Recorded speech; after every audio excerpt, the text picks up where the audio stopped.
Je suis dans les camps de réfugiés sahraouis, près de Tindouf, dans le sud-ouest du Sahara algérien. C'est ici, dans cette région inhospitalière, un désert fait de sable et de pierre, que vivent depuis près de 50 ans environ 150 000 réfugiés. Arrivés là en novembre 1975, fuyant l'avancée des troupes marocaines, dans l'attente de pouvoir regagner un jour leur terre natale, le Sahara occidental. Entre petites maisons de pierre et tentes traditionnelles, ils dépendent intégralement de l'aide humanitaire donnée par les Nations Unies et les ONG. Katri Adou, ancien président de la République arabe sahraoui démocratique, est aujourd'hui le président du Conseil national sahraoui. Alors que le secrétaire des Nations Unies, M. Guterres, annonce la nomination de Staffan de Mistura comme son envoyé spécial au Sahara occidental, Katri Adou estime que se retrouver autour d'une table avec des représentants marocains sera difficile. La confiance n'est plus, surtout depuis le dernier round de négociations, et les violences commises simultanément par les Marocains contre les populations civiles sahraouis dans la zone du Sahara contrôlée par le Maroc. Selon lui, rien ne se débloquera tant que les grandes puissances comme les États-Unis et la France soutiendront les yeux fermés le Maroc. Le fait que le jour où allait commencer cette ronde de négociations, de rencontres informelles, était le même jour de l'intervention brutale de l'armée des forces de l'ordre marocaines contre la population civile sahraoui, à Laayoune, précisément à Gdémizik. Et ça fait que c'est une atmosphère de tension régnait sur les rencontres, sur la rencontre. Alors, la partie sahraoui s'est vue obligée à répondre avec une condamnation énergique à cette violation des droits de l'homme, la brutalité qui a été utilisée par la force de coopération marocaine contre la population civile. Je pense que l'envoyé personnel du secrétaire général de l'ONU, M.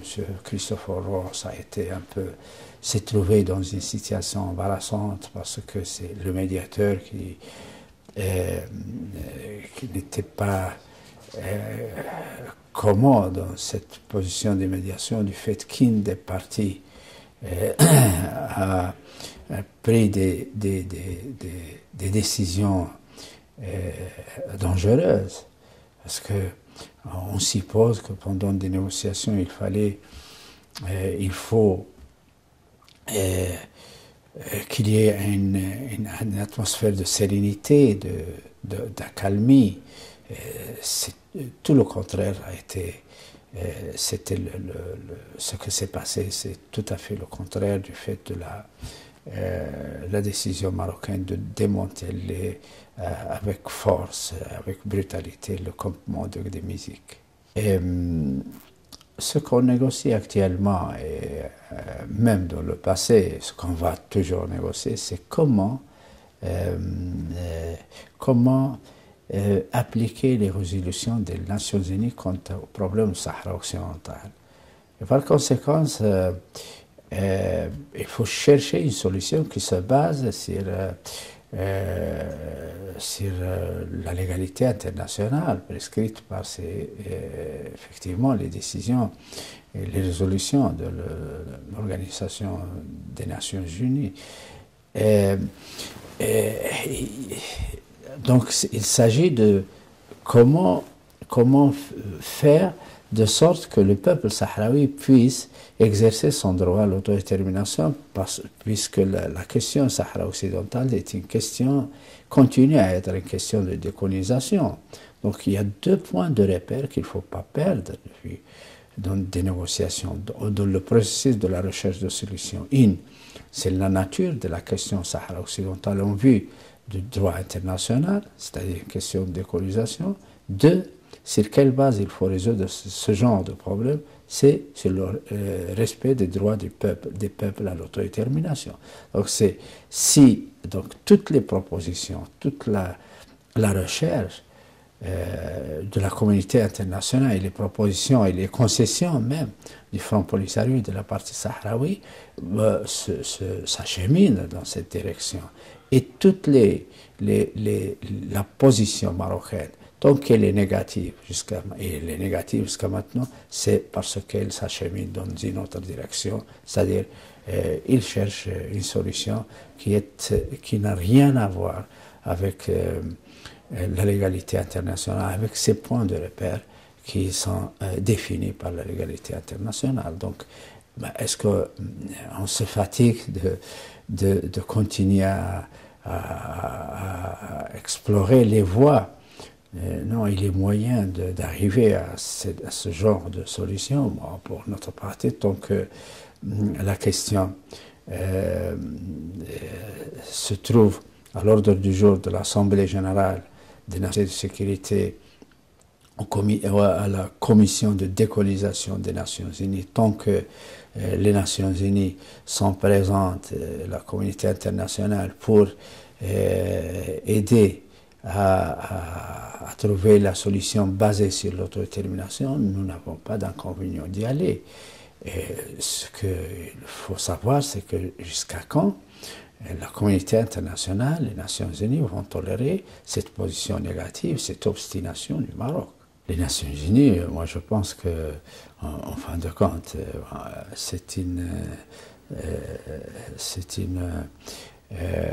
instance responsable et qui doit être responsable, non, de ce genre de questions, surtout la question Sahara occidentale, parce que depuis 1991, elle est en train de se pencher sur cette question. Donc nous sommes, chaque fois que les Nations Unies décident d'organiser des rencontres concernant le Sahara occidental, le Front Polisario ne va pas être absent, c'est clair. Maintenant, est-ce que le Maroc coopère? Est-ce qu'il traîne? Est-ce qu'il bloque? Il ne fait que ça, en réalité. Mais ce n'est pas à nous. C'est vrai. Nous n'avons jamais cessé de dire à la communauté internationale que le Maroc est en train de bafouer toutes les résolutions, de se moquer littéralement, non, de la communauté internationale et de la bonne volonté de la communauté internationale. Mais c'est l'ONU qui doit dénoncer en réalité le Maroc. Et c'est l'ONU qui est en train doit dire que cette position, cette autre, est correcte ou qu'elle n'est pas correcte. Non? Donc c'est ça. Maintenant, jusqu'à quand les Sahraouis peuvent continuer c'est-à-dire à muser sur les possibilités de trouver une solution pacifique? Bon, ça c'est une question, c'est vrai. Ce que je sais, c'est que malheureusement, chaque fois, on est en train d'assister à la frustration, à plus de frustration, à plus de manque de confiance des Sahraouis, du peuple sahraoui, dans ce genre de processus qui n'avance pas.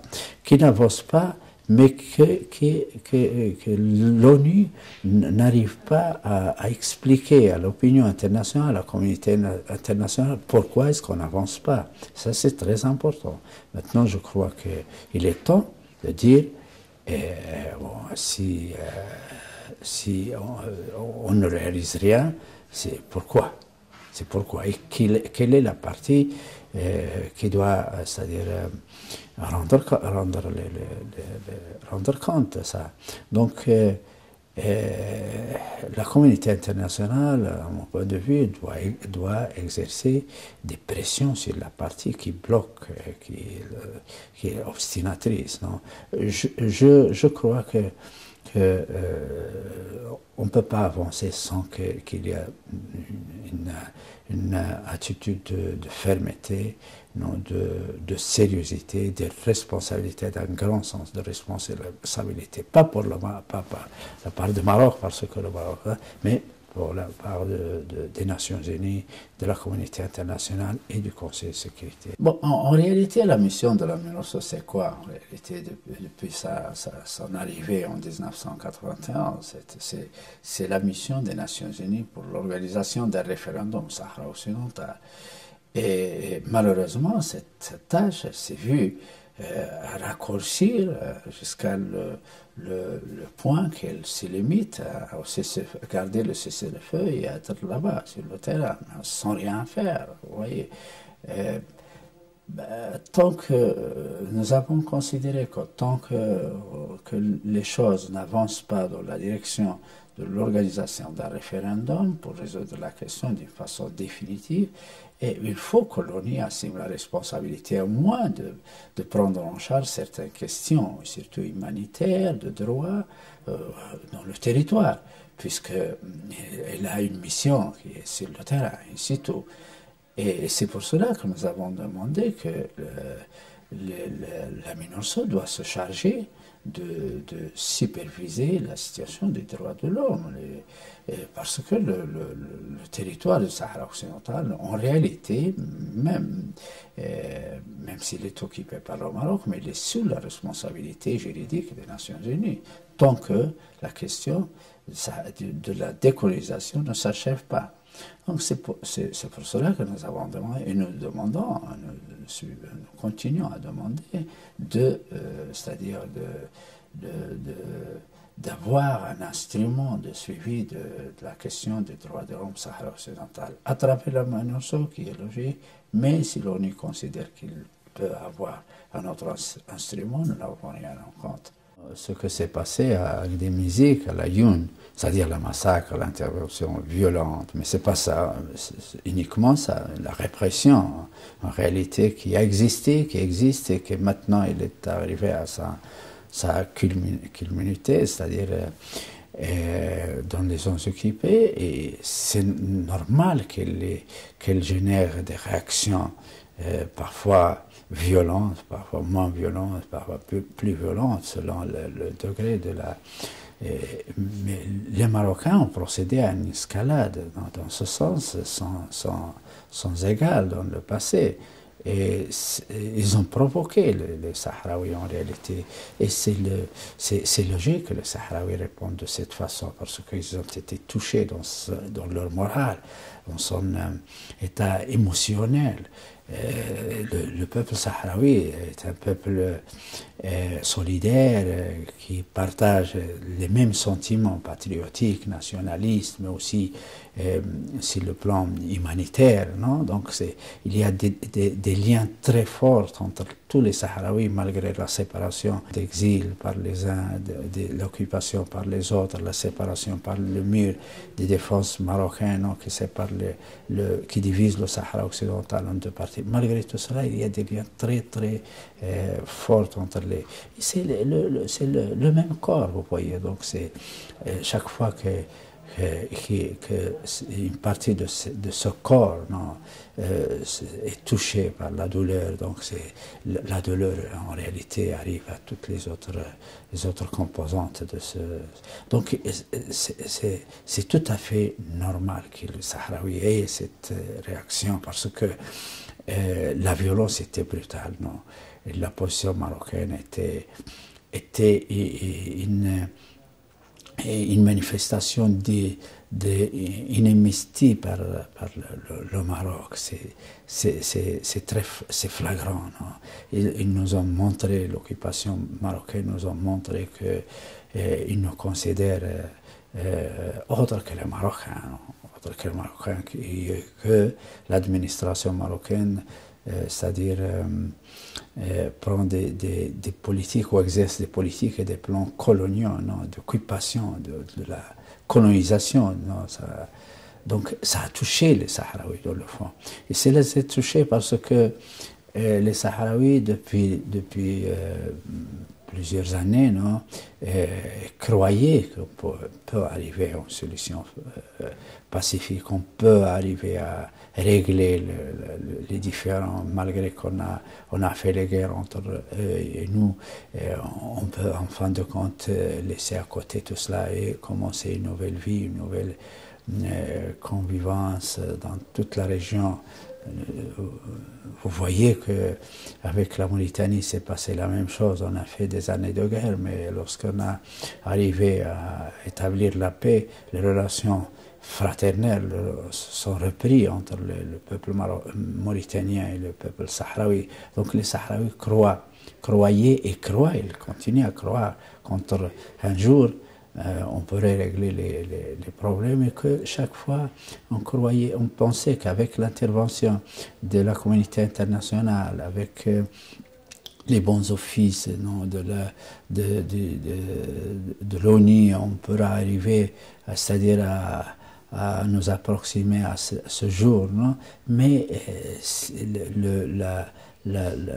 l'action marocaine, non, et la brutalité des Marocains avec laquelle ils ont procédé à démanteler, non, le camp de Gdémizik a été un coup très dur, non, pour les Sahraouis.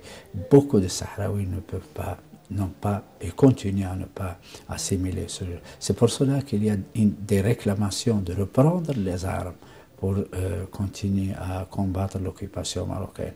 En réalité, il est de leur droit, les Sahraouis, de reprendre les armes. Et un jour, je crois qu'ils seront obligés de le reprendre. Et parce que jusqu'à quand ils vont continuer à tolérer que cette situation, non, dans laquelle le Maroc occupe leur territoire, et ils profitent des richesses du Sahara occidental, ils refusent catégoriquement l'application des résolutions internationales. Et jusqu'à quand on peut tolérer cette situation? Donc c'est pour cela que les Sahraouis ont riposté de cette façon. Est-ce que ça veut dire qu'on va laisser de côté